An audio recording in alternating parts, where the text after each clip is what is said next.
அரசியலில் வெற்றி பெற சிறந்த ஆலோசனை வழங்கும் கிங் மேக்கர் பொலிட்டிக்கல் அட்வைஸ் கம்பெனியை தொடர்பு கொள்ளவும். தொடர்பு கொள்ள வேண்டிய முகவரி number 10A/9 Mudichur road, old Perungalathur, Chennai 6,63,000. Proprietor S. Joshua Solomon.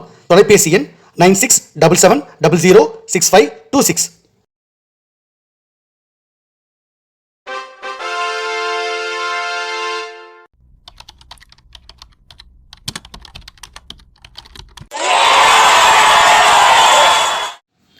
உலக தமிழ் ரசிகர்கள் அத்தனை பேருக்கும் என்னுடைய பணிவான வணக்கம். நான் செந்தில்குமார். இந்த பதிவு நான் பார்க்க போகிறது, மரியாதைக்குரிய எடப்பாடி அவர்கள் உண்மையிலேயே ஒரு திராவிட சிங்கம், திராவிட பாரம்பரியத்தில் ஒரு சிங்கம், அதிமுகவுடைய புரட்சி தலைவருக்கு ஒரு வாரிசு, உண்மையான வாரிசு, அம்மா அவர்களுடைய உண்மையான வாரிசு, அந்த ஆளுமை அப்படின்றத ரொம்ப அழகாக நிரூபிச்சிட்டாரு. தன்னுடைய எதிரிகளை கூட இருந்தே ரொம்ப அழகாக டேக்கிள் பண்ணி அவங்கள ஒரு காலகட்டத்தில் பயன்படுத்திக்கிட்டு அதற்கு பிறகு அந்த எதிரிகளை, துரோகிகளை அழகாக காட்டி விட்டார், தூக்கி எறிஞ்சிட்டாரு. அவங்கள எங்கே வைக்கணுமோ அங்கே வச்சார். அந்த மாதிரி தான் ஓபிஎஸ்ஸை காலி பண்ணார், டிடிவியை காலி பண்ணார், சசிகலாவை முதல்ல காலி பண்ணதே அவர் தான். அடுத்தது அண்ணாமலைன்ற ஒரு ஆட்டுக்குட்டி, அது தன்னைத்தானே பெரிய சிங்கம்னு நினச்சிக்கிட்டு பெரிய அளவில் விளையாட்டு இருந்தது. ஆனால் உண்மையான சிங்கம் அதுவும் திராவிட சிங்கம், அதிமுக சிங்கம் எடப்பாடி அவர்கள் தான். அவர் பொறுமையாக இருந்தார். இந்த சுண்டலி, இந்த ஆட்டுக்குட்டி அண்ணாமலை ஆட்டம் போட்டுக்கிட்டே இருந்துச்சு. இது சிங்கத்துக்கிட்ட அது பெரிய சிங்கம் நினச்சிக்கிட்டு விளையாட்டு இருந்தது. ஒரு கட்டத்தில் அதை தூக்கி ஏப்பம் விட்டார் எடப்பாடி அவர்கள். இப்போது அதிமுக மிகப்பெரிய அளவில் அவரோட கண்ட்ரோலில் வந்துருச்சு. இப்போ அண்ணாமலைன்னு அந்த ஆட்டுக்குட்டி இருக்குல்ல, இப்போ அது பிஜேபிலையும் கிடையாது. மோடி அவர்கள் அதை தூக்க சொல்லிட்டாரு. ஸோ தொடர்ந்து பெரிய அளவில் எடப்பாடி அவர்களை பார்த்து தற்கூரின்னு சொல்லிச்சு இந்த ஆட்டுக்குட்டி. அப்புறம் ஒரு காலில் விழுந்து பதவி வாங்கினார் சொல்லிச்சு இந்த ஆட்டுக்குட்டி. என்னென்னமோ விமர்சனங்களை எடப்பாடி அவர்களுக்கு எதிராக வச்சது.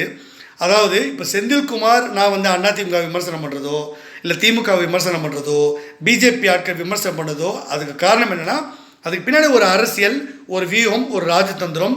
ஆனால் நாகரிகமாக அரசியலில் ஒரு வெற்றி பாதைக்கு, ஒரு கூட்டணிக்கு பல்வேறு விஷயங்களை நாம் ஆக்கப்பூர்வமாக பண்ணுறோம். இதில் என்னுடைய தனிப்பட்ட சுயநலம் எதுவும் கிடையாது.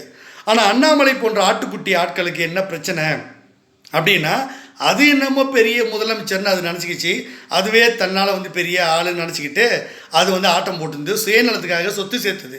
நாங்கள்லாம் பிறக்கும் போதே எங்கள் அப்பா, எங்கள் தாத்தாலாம் அன்றைக்கே வெளிநாட்டில் போயிட்டு பணம் நிறைய சம்பாதிச்சு பணத்தில் புரண்டோம். நாங்கள் இந்த சத்யா ஸ்டுடியோவே மரியாதைக்குரிய புரட்சித் தலைவர் எம்ஜிஆர் அவர்களே எங்கள் அப்பாவுக்கு நண்பர் ஆனார்னா, அந்த சத்யா ஸ்டுடியோ இருக்குது இல்லையா, அது எங்கள் பூர்வீக சொத்தாக இருந்த ஒரு காலத்தில்.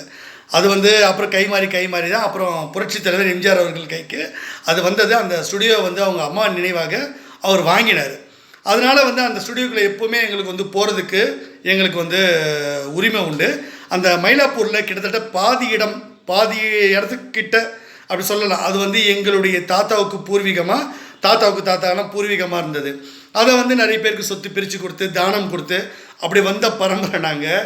இந்த அண்ணாமலை ஆட்டுக்குடிக்கு திடீர்னு தலைவராக உட்கார வச்சு, பிஜேபியில் தலைவராக உட்கார வச்ச உடனே அதுக்கு என்னாச்சு, காசு இப்போ தான் பார்க்குது, புது பணக்காரன்ல, அதனால் காசு கொடுத்து என்ன வேணால் பண்ணிடலாம் அப்படின்னு வாரம் வச்சுக்கிட்டு என்னென்னமோ ஊட்டிகிட்டு இருந்தது. கடைசியில் காசுலாம் ஒன்றும் செல்லுபடி ஆகாது, இங்கே அரசியலில் வியூகம் தான் ஜெயிக்கும், நாம் ராஜதந்திரமாக நடந்துக்கணும் அப்படின்றதுலாம் அதுக்கு புரியல. அந்த ஆட்டுக்குட்டிக்கு எவ்வளோ சொன்னாலும் உரைக்கல. ஏன்னா பண திமுரு. புது பணக்காரன் அப்படி தானே இருப்பான். பரம்பரை பணக்காரன் ரொம்ப அமைதியாக இருப்பான், புது பணக்காரன் தான் ஓவராக பண்ணுவானுவாங்கல்ல. அந்த மாதிரி இந்த ஆட்டுக்குட்டி பண்ணிச்சு. அவ்வளோ பணம்னா இதுக்கிட்ட அதிகபட்சமாக கொள்ளடிச்சு காசு ஒரு 4000 கோடி இருக்குமா, சரி ஒரு 10,000 கோடி கிட்ட அண்ணாமட்ட இருக்கட்டுமே, நான் ஒன்றும் சொல்லலை, வச்சுக்கிட்டோம். ஆனால் சசிகலா அம்மா அவர்கள்கிட்ட எவ்வளோ பணம் இருக்குது, எத்தனை லட்சம் கோடி வச்சுருக்காங்க. அந்த லட்சக்கணக்கான கோடி இருக்குல்ல, அந்த பணம் 1 லட்சம் கோடியா 2 லட்சம் கோடியா, அது எவ்வளோன்னு நக்கீரன் கோபால் அண்ணன் அப்புறம் பிரகாஷ் அண்ணெல்லாம் நிறைய பேட்டியில் சொல்லியிருக்காங்க. அப்படின்னும்போது அவங்கெல்லாம் அவ்வளோ பணம் வச்சுருக்காங்க. அவங்களால ஏன் அரசியலில் ஜெயிக்க முடியல, ஏன் அதிமுக பொதுச் செயலாளர் வர முடியல, ஏன் அவங்களால பெரிய அளவில் ஆளுமையாக வர முடியல, ஏன் சிஎம் ஆக முடியல? பணம் தான் இருக்குல்ல உங்ககிட்ட, நீங்கள் என்னோட பண்ணலாம்ல, யாரோட வேலைக்கு வாங்கலாம்ல, ஏன் அவங்களால முடியல? அப்படின்னா அதையும் மீறி சில விஷயங்கள் இருக்குது அரசியலில். பணம் மட்டுமே வெற்றிக்காகாது. அப்படி பார்த்தா திமுக கிட்ட எத்தனையோ லட்சம் கோடி அவங்க ஆசியாவிலே பெரிய பணக்காரங்கன்றாங்க.